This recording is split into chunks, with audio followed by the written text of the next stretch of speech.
Hi everyone, welcome to Concept Cafe. இந்த வீடியோல HTML5 text elements அப்படின்ற ஒரு டாபிக்கை பத்தி தான் பார்க்க போறோம். இப்போ வீடியோக்குள்ள போலாமா? Text elements தான் பார்க்கலாமா? Text elements are HTML elements used to structure, organize, and give meaning or emphasis to text content on a web page. They help the browser and other tools understand what different pieces of text represent. அதாவது நம்ம web பேஜ்ல நிறைய HTML elements இருக்கும். அந்த elements எல்லாமே அந்த text கண்டென்ட்டை ஸ்ட்ரக்சரா காட்டுறதுக்கு, ஆர்கனைஸ் பண்ணி காட்டுறதுக்கு அண்ட் ப்ராப்பரான மீனிங்கை கொடுக்கறதுக்கு யூஸ் பண்றது தான் HTML எலமெண்ட்ஸ். அந்த HTML எலமெண்ட்ஸ்க்கு பேர் தான் டெக்ஸ்ட் எலமெண்ட்ஸ். ஏன்னா டெக்ஸ்ட் கண்டென்ட் நம்ம பண்றோம் இல்லையா, ஸோ அதான் டெக்ஸ்ட் எலமெண்ட்ஸ் சொல்லுவாங்க. இது ப்ரௌசருக்கு ஹெல்ப் பண்ணுது என்னன்னா, லைக் இந்த பீசஸ் ஆஃப் டெக்ஸ்ட் இதை தான் ரெப்ரசென்ட் பண்ணுது அப்படின்றத மீன் பண்றதுதான் இந்த டெக்ஸ்ட் எலமெண்ட்ஸ் பண்ண போற வேலை. நம்ம உள்ள வீடியோக்குள்ள போக போக கிளியரான அண்டர்ஸ்டாண்டிங் கிடைக்கும், பார்க்கலாம். First heading. இந்த ஹெட்டிங் ஆல்ரெடி பார்த்துருப்போம். ஜஸ்ட் நார்மலா இருக்கும். நம்ம ஹெட்டரை கொடுத்துட்டு கண்டென்ட்டை கொடுத்துருவோம். டீபக் பண்ணி பார்த்தோம் அப்படின்னு பார்த்தீங்கன்னா இந்த மாதிரி ஹெட்டரோட 6 சைஸஸ் வேரி ஆகும். இது பார்க்காதவங்க முன்னாடி வீடியோவே பாருங்க, கிளியரா உங்களுக்கு ஒரு அண்டர்ஸ்டாண்டிங் கிடைக்கும். இது வந்து ஹெட்டர் 1 கொடுத்துட்டு இந்த ஹெட்டர் 1ல ஏதோ ஒரு கண்டென்ட் கொடுத்துட்டேன் அப்படின்னா ஹெட்டர் 1 க்ளோஸ் பண்ணிட்டேன்னா இது ஃபாண்ட் சைஸ் பெருசா இருக்கும். H6 போட்டீங்கன்னா இது ஃபாண்ட் சைஸ் குட்டியா இருக்கும். லைக் இந்த 6 ஹெட்டரையுமே ப்ரீவியஸ் வீடியோல கவர் பண்ணிருக்கேன், கிளியரா அதை போய் பாருங்க. இது ஹெட்டிங்ன்றது ஒரு டெக்ஸ்ட் எலிமெண்ட். அடுத்தது என்னதுன்னா பேராகிராஃப் டேக் அப்படின்னு சொல்லிட்டு, பேராகிராஃப், போல்டு, ஸ்ட்ராங், இது மூணுத்தையுமே நான் இந்த இதில் எக்ஸ்பிளைன் பண்றேன். பேராகிராஃப் பீன் போட்டுட்டு உள்ள ஒரு கண்டென்ட் கொடுக்க போறேன். லைக் நம்ம கான்செப்ட் கெஃபே பத்தி ஒரு கண்டென்ட் கொடுக்கலாமா? கான்செப்ட் கெஃபே ஒரு சேனல் எதுக்கு யூஸ் பண்றோம் அப்படின்னா இதுக்கு யூஸ் பண்ணுவோம். லைக் டீச்சிங் வந்து ஈஸியா அண்டர்ஸ்டாண்ட் பண்ணிக்கிறதுக்காக இதெல்லாம் யூஸ் பண்ணேன். அதை பத்தி ஒரு சும்மா ஒரு கண்டென்ட் கொடுத்து நான் பேராகிராஃப் க்ளோஸ் பண்ணிட்டேன். க்ளோஸ் பண்ணி டீபக் பண்ணி பார்த்தோம்னா நமக்கு அவுட்புட் பார்ப்போமா? Yes, there is an output. Like ஒரு ஹெட்டர் இருக்கு, இதுக்குள்ள பேராகிராஃப் ஒன்று கொடுத்துருக்கேன் அப்படின்றத சொல்லியிருக்காங்க. தென் இப்போ போல்டுன்னு ஒரு டேக் இருக்கு. இந்த போல்டுன்ற டேக் என்னன்னா, ஒரு ஆக்சுவலா போல்ட் அப்படின்னு இருக்குல்ல, இந்த போல்ட் வந்து ஒரு ஸ்டாண்டர்டான HTML எலமெண்டே கிடையாது. அது வந்து CSS யூஸ் பண்ணி போல்ட் தான் பி அப்படின்னு சொல்லிட்டு நம்ம ஒரு டேக் யூஸ் பண்ணிருப்போம். ஆனா ஸ்ட்ராங்ன்றது ஒரு ஸ்டாண்டர்டான HTML எலமெண்ட். நமக்கு எங்க வேணுமோ அங்க ஸ்டைலிங்காக யூஸ் பண்றதுதான் போல்ட். லைக் எனக்கு இதோட ஃபாண்ட் சைஸை நான் இம்ப்ரூவ் பண்ண போறேன், அதான் போல்டு. இவன் நான் கான்செப்ட் பேர் பின்னு சொல்லிட்டு போல்ட் ஓப்பன் பண்ணி க்ளோஸ் பண்ணிட்டு இந்த லைனை ஒரு பேராகிராஃப் கொடுத்தனா எனக்கு இந்த ஒரு லைன் போல்டா காட்டும். எக்ஸாம்பிள் பார்க்கலாமா? பாருங்க, இந்த ஒரு லைன் போல்டா காட்டுது. போல்டுன்றது வந்து ஜஸ்ட் அதோட ஃபாண்டோடைய அதோட சைஸ் இருக்குல்ல, அதை இன்க்ரிமெண்ட் பண்ணுது. அதோட டார்க்னஸ் இம்ப்ரூவ் பண்றதுதான் போல்டு. ஆனா ஸ்ட்ராங்ன்றது ஒரு ஸ்டாண்டர்டான HTML எலமெண்ட். ஒரு டெக்ஸ்டோடைய இம்பார்ட்டன்ஸ், அர்ஜென்சியை வந்து மீன் பண்றதுதான் ஸ்ட்ராங் அப்படின்ற ஒரு டேக் இருக்கு. இப்ப ஸ்ட்ராங் நான் கொடுத்துருக்கேன் கான்செப்ட் கேஃபே. இந்த பேராகிராஃப்ல கான்செப்ட் கேஃபேன்றது ஒரு இம்பார்ட்டன்டான வேர்ட் இல்லையா, ஸோ அதுக்கு ஸ்ட்ராங் பண்ண போறேன். அட் த சேம் டைம் இது வந்து ஒரு ஒரு ஒரு டீ குடிக்கிற டைம் நான் இவ்வளவு ஈஸியா அண்டர்ஸ்டாண்ட் பண்ணி பண்ற மாதிரி நான் இந்த மீன் பண்ற சேனல்னா அந்த வேர்டை நான் என்ஹான்ஸ் பண்ண போறேன். இந்த இந்த பேராகிராஃபை நான் இந்த வேர்ட்ஸ் நான் என்ஹான்ஸ் பண்ண போறேன், இம்பார்ட்டன்ஸை கொடுக்க போறேன்னா நான் ஸ்ட்ராங் யூஸ் பண்ணலாம். இப்போ நான் இங்க ஸ்ட்ராங் யூஸ் பண்ணிருக்கேன். அவுட்புட் பாருங்க. Yes, absolutely it becomes bold, right? Concept கேஃபேன்றது போல்ட் ஆயிருக்கு, டி ரிலாக்ஸ் ஃபீட் அப்படின்றது போல்ட் ஆயிருக்கு, கரெக்டா? இதுதான் இந்த பேராகிராஃப், போல்ட், ஸ்ட்ராங் ஒரு டெக்ஸ்ட்டுக்கு டெக்ஸ்ட் எலமெண்ட்ஸ். கிளியரா தெரிஞ்சுக்கோங்க, போல்டுன்றது ஒரு ஃபாண்ட்டுக்காக, CSS ஸ்டைலுக்காக யூஸ் பண்றதுதான். இது ஒரு ஸ்டாண்டர்டான HTML எலிமெண்ட் கிடையாது. ஸ்ட்ராங்ன்றது தான் ஒரு ஸ்டாண்டர்டான HTML எலிமெண்ட். இது ஒரு வார்த்தையோட ஒரு டெக்ஸ்டோடைய விஷயத்தை என்ஹான்ஸ் பண்ணுது. இத ஃபாண்ட் சைஸ் நான் டார்க் பண்ண, அதாவது ஒரு பென்ல எழுதணும்னு வச்சுக்கோங்களேன், அந்த பென்ல எழுதிட்டு நம்ம அதை டார்க் பண்ண என்ன ஆகும்? அது டார்க் ஆகும்ல, அதுதான் போல்டு. அதுவே எனக்கு இது டார்க்கா தானே வேணும்னு சொல்லிட்டு பிளாக் பென்ல செப்பரேட்டா எழுதும்ல, ஸ்ட்ராங் பண்ணும்ல, அது வந்து ஸ்ட்ராங். இது டிஃபரன்ஸ் இருக்குல்ல, மேல எழுதுறதுக்கும் ஸ்பெசிபிக், அதுதான் இந்த போல்டுக்கும் ஸ்ட்ராங்கும் வித்தியாசம். கிளியரான அண்டர்ஸ்டாண்டிங் தெரிஞ்சுக்கோங்க. அண்ட் நெக்ஸ்ட் எம்பசைஸ்டு அண்ட் இட்டாலிக்ஸ்னு சொல்றதுக்கும் ரெண்டுமே ஒரு வார்த்தையை ஸ்லாண்டிங்கா எழுத ஹெல்ப் பண்ணும். இப்போ நான் ஹெடர் ஒன்று கொடுத்துருக்கேன்ல, வெல்கம் டு கான்செப்ட் கெஃபேன்னு, இந்த இடத்துல பாருங்க நான் இதை கொஞ்சம் இட்டாலிக்ஸா மாத்தலாம்னு ட்ரை பண்ண போறேன். ஸோ EM அப்படின்னு யூஸ் பண்ண போறேன். EM இங்க போட்டு இங்க நான் க்ளோஸ் டேக்லயும் EM போட்டு க்ளோஸ் பண்ணிட்டேன். இப்போ நம்ம அவுட்புட் பார்ப்போமா? அதுக்கு முன்னாடி அவுட்புட், யா, சரி, ஓகே. வெல்கம் டு கான்செப்ட் கெஃபேன்றது ஒரு ஸ்லாண்டிங் லெட்டர்ஸ்ல இருக்கு. இதே பர்பஸ் தான் இட்டாலிக்ஸும் பண்ணும். இதுக்கு என்ன வித்தியாசம்னு சொல்றேன். இது முடிச்சுட்டு சொல்றேன். எனக்கு இட்டாலிக்ஸ்ல வேணும்னா, நான் அந்த கான்செப்ட் கேஃபே நான் ஸ்ட்ராங் பண்ணல. அத நான் வேணா இட்டாலிக்ஸ்ல மாத்தி பார்க்கலாம்.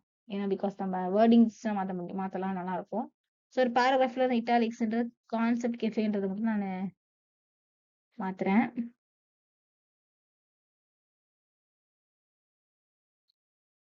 இது இட்டாலிக்ஸ்ல மாத்திட்டேன். தென் இந்த சிம்பிள், ஈஸி டு லேர்ன் மாத்தலாமா? இதுக்கு ஒரு இட்டாலிக்ஸ்ல மாத்துவோம்.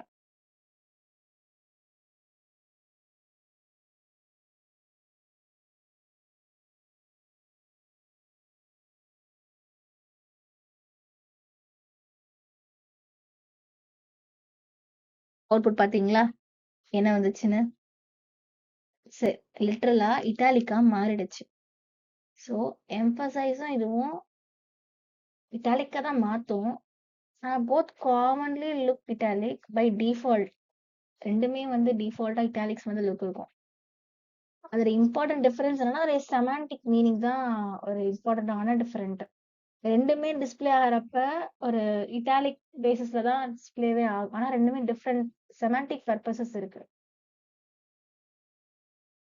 லைக் இது எப்ப யூஸ் பண்ணும்? எம்பசைஸ் அப்படின்றது எப்ப யூஸ் பண்ணும்னா, used when the word should receive stress எல்லாம் emphasis. லைக் ஒரு ஸ்ட்ரெஸ் ரிசீவ் பண்ணுதுன்னா, அப்போ நம்ம எம்பசஸ் யூஸ் பண்ணணும். இட்டாலிக்ஸ்ன்றது வந்து ஒரு டெக்னிக்கல் டேர்ம்ஸ் இல்ல ஃபாரின் ஃப்ரேசஸ், தாட்ஸ் அந்த மாதிரி இருக்கும் இல்லையா? அதுக்கு இட்டாலிக்ஸ் யூஸ் பண்ணலாம். கொஞ்சம் டிஃபரன்ஸ் தெரிஞ்சுக்கோங்க. there is a difference between them. ரெண்டுமே டிஃபால்ட்டா ஒரு இட்டாலிக் ஃபார்மேஷன் இருந்தாலும் பர்பஸ் என்னமோ செமாண்டிக் பர்பஸ் என்னமோ டிஃப்ரெண்டா தான் இருக்கு. ஒரு ஸ்ட்ரெஸ் ரிசீவ் பண்றப்போ டெக்ஸ்ட் ஸ்ட்ரெஸ் ரிசீவ் பண்ணதுனா that is called is emphasis. And அந்த இட்டாலிக்ஸ் அப்படின்றது வந்து மோஸ்டா நம்ம இந்த சம்டைம்ஸ் இந்த டெக்னிக்கல் டேர்ம்ஸ் அண்ட் அந்த ஆத்தர் நேம்லாம் பாத்தீங்கன்னா இட்டாலிக்ல இருந்திருக்கும். அதெல்லாமே வந்து இட்டாலிக்ஸ் அப்படின்னு சொல்லுவாங்க. நெக்ஸ்ட் ஸ்லைட் போலாமா? Highlighted text. ஒரு பேராகிராஃப்ல இருக்கக்கூடிய டெக்ஸ்ட்டை வந்து நான் ஹைலைட் பண்ண போறேன்னா வந்து மார்க் அப்படின்னு சொல்லிட்டு ஒரு டேக் இருக்கு. அந்த டேக் யூஸ் பண்ணா அந்த செப்பரேட் வேர்ட் மட்டும் நான் ஹைலைட் பண்ணி காட்டும். ஸோ மார்க்குன்னு இந்த simple, easy to learn and எக்ஸ்பிளனேஷனை வந்து நான் மார்க் பண்ண போறேன். மார்க்குன்னு பண்ணா ஆஸ் யூஷுவல் ஒரு வேர்ட் அவுட்புட்ல வந்து அதை அழகா ஹைலைட் பண்ணி காட்டும். நம்ம ஹைலைட்டில் மார்க் பண்ற மாதிரி ரன் பண்ணி பார்த்தா நமக்கு தெரியும். அண்ட் இன்னொரு வேர்டையும் நம்ம மார்க்குன்னு போட்டு பண்ணுவோம்.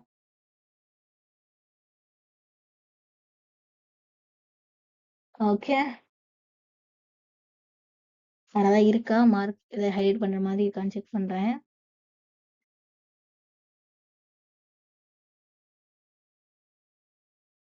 ஓகே, எதுவும் இல்ல. ரன் பண்ணி பார்க்கலாமா? Okay, run.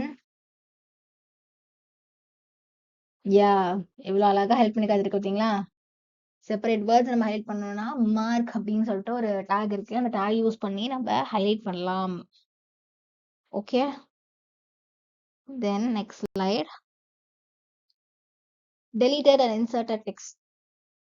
ரெண்டுத்துக்கான மீனிங் உங்களுக்கு தெரியும். டெலீட் என்ன, இன்சர்ட் என்ன. டெலீட் பார்க்கலாமா? டெலீட்னா டிஎல்னு சொல்லிட்டு ஒரு டேக் இருக்கு. நான் என்ன பண்றேன், இது ஒரு ஃபுட் சேனல் கிடையாது. இது வந்து ஒரு காம்ப்ளிகேட் டாபிக்ஸை புரிஞ்சுக்கிற சேனல்னு சொல்லிட்டு நான் இங்க என்ன பண்ண போறேன், இந்த ஃபுட் சேனல் கிடையாதுன்னு சொன்னல, இதை டெலீட் பண்ண போறேன். ஸோ டிஎல்னு போட்டு இட்ஸ் நாட் அ ஃபுட் சேனல்னு சொல்லிட்டு நான் இந்த வார்த்தை டெலீட் பண்ண போறேன்னா எனக்கு ஒன்று ஸ்ட்ரைக்கன் அவுட் ஆகும். லைக் ஒரு கோடு போட்டுரும், ஒரு வேர்டை கொடுத்து கோடு போடும். ஸோ டிஎல் இங்க வந்து ஓப்பன் பண்ணிட்டேன் டேகை. இப்போ க்ளோஸ் பண்றேன் பாருங்க, ரன் பண்ணி பாருங்க. என்ன வருதுன்னா, யா ரொம்ப தட்டு பக்கத்துல நான் ஸ்பேஸ் கொடுக்கல போல. நான் ஸ்பேஸ் கொடுத்துட்டு அதுக்கப்புறம் ஜஸ்ட் இங்க ஒரு ஸ்பேஸ் கொடுத்துட்டோம்னா ஸ்பேஸ் வரும் இங்க. ஸ்பேஸ். இப்போ ரன் பண்ணலாம். இப்போ கிளியரான ஒரு வியூ கிடைக்கும் உங்களுக்கு. யா அப்படின்னு சேனல் இதுன்னு that is not a food channel அப்படின்னு ரன் பண்ணிட்டு அது வந்து என்ன பண்ணுவோம், டிஃபிகல்ட்டான காம்ப்ளிகேட் டாபிக்ஸை வந்து ஈஸியான அண்டர்ஸ்டாண்டிங்ல கொடுப்போம் அப்படின்றத கான்செப்ட் சேனல்.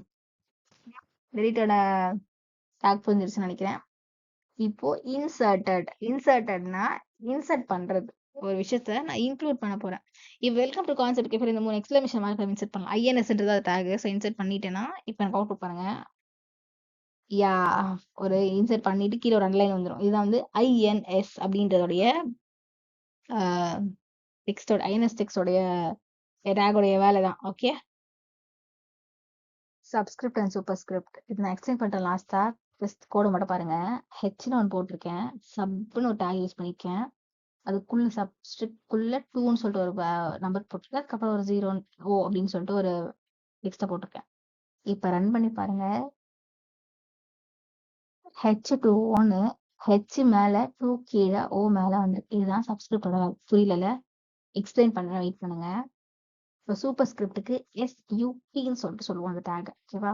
இப்போ அந்த டேகை சொல்றேன். அதுக்கப்புறம் பாருங்க 4xன்னு கொடுத்துட்டு உள்ள சூப்பர் ஸ்கிரிப்டுக்கான ஒரு டேக், அதுக்கு மேல 2ன்னு கொடுத்துருக்காங்க அந்த சூப்பர் ஸ்கிரிப்டுக்குள்ள. இப்ப பாருங்க 4x பக்கத்துல இருக்கா? நம்ம வந்து கீழே என்டர் பண்ணிடலாம். நம்ம பிரேக் அப்படின்ற ஒரு டேக் யூஸ் பண்ண மறந்துட்டோம். ஸோ நம்ம பிரேக் யூஸ் பண்ணா இப்ப அடுத்த லைனுக்குள்ள வந்துடும். BR. Okay, BR boat sorry வருதா? ஓகே, பிரேக் பண்ணிட்டோம்னா கீழே வந்துடும். ஓகேவா? இது என்னங்க தெளிவா சொல்லவே இல்லை, ஜஸ்ட் ரன் பண்ணி மட்டும் காட்டு. அதாவது சப்ஸ்கிரிப்ட் என்ன பண்ணும்னா ஒரு ஒரு இருக்கக்கூடிய டெக்ஸ்ட்டை கீழே கொண்டு வந்து நிறுத்தும். நம்ம எப்படி ஹெச் போட்டு 2 உள்ள கொடுத்து ஓ போட்டோம்னா இந்த 2 எப்படி கீழே வந்துச்சு அவுட்புட்ல.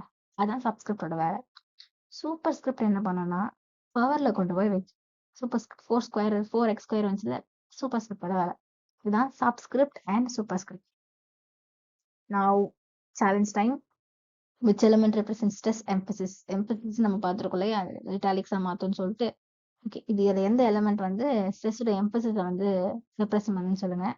அண்ட் லாஸ்டா ஸ்லைடில் பார்த்தோம் இல்லைங்களா, சூப்பர் ஸ்கிரிப்ட் சப்ஸ்கிரிப்ட், அந்த கேள்வியிலிருந்து ஒரு கேள்வி வந்திருக்கு. அந்த கேள்விக்கான பதிலையும் சொல்லுங்க. தெரிஞ்சவங்க கமெண்ட் பண்ணுங்க, தெரியாதவங்க தெரிஞ்சுக்கிட்டு வந்து கமெண்ட் பண்ணுங்க. And thank you for